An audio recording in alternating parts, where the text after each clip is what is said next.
ভাই একটা কথা বলুন তো, রিক্সাওয়ালা মামা বা রাজমিস্ত্রিরা তো রোদে পুড়ে হাড় ভাঙা খাটুনি খাটে, তবুও তারা গরিব কেন? আর বিল গেটস বা এলন মাস্করা কি মাটি কাটে না? তাহলে তারা এত টাকার মালিক কিভাবে? পার্থক্যটা গায়ের জোরে না দোস্ত, পার্থক্যটা এইখানে।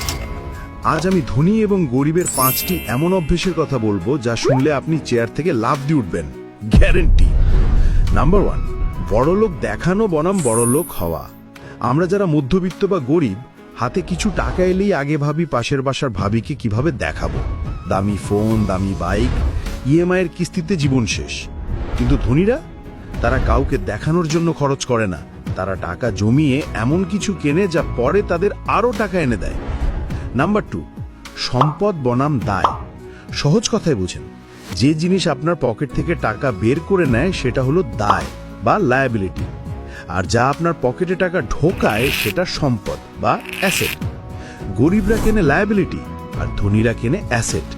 আপনি শেষ কবে এমন কিছু কিনেছেন যা আপনাকে উল্টো টাকা ইনকাম করে দেয়? ভাবুন তো। নাম্বার 3, আয়ের উৎস। আপনার ইনকাম সোর্স কয়টা?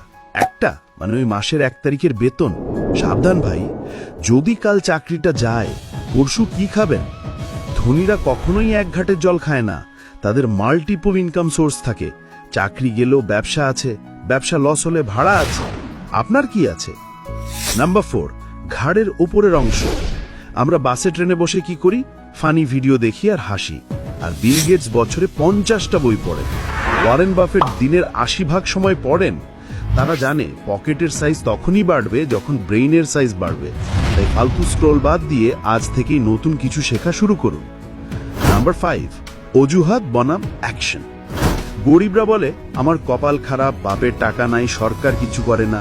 আর ধনীরা বলে যা নাই নাই, আমি এখন কি করতে পারি। তারা অজুহাত দেয় না, অ্যাকশন নেয়। জীবন আপনার, চয়েসও আপনার। আপনি কি সারা জীবন অভিযোগ করবেন নাকি আজই জীবন বদলাবেন? ভিডিওটি ভালো লাগলে সাবস্ক্রাইব করে আমাদের ফ্যামিলিতে জয়েন করুন। দেখা হবে বিজয়ের মঞ্চে।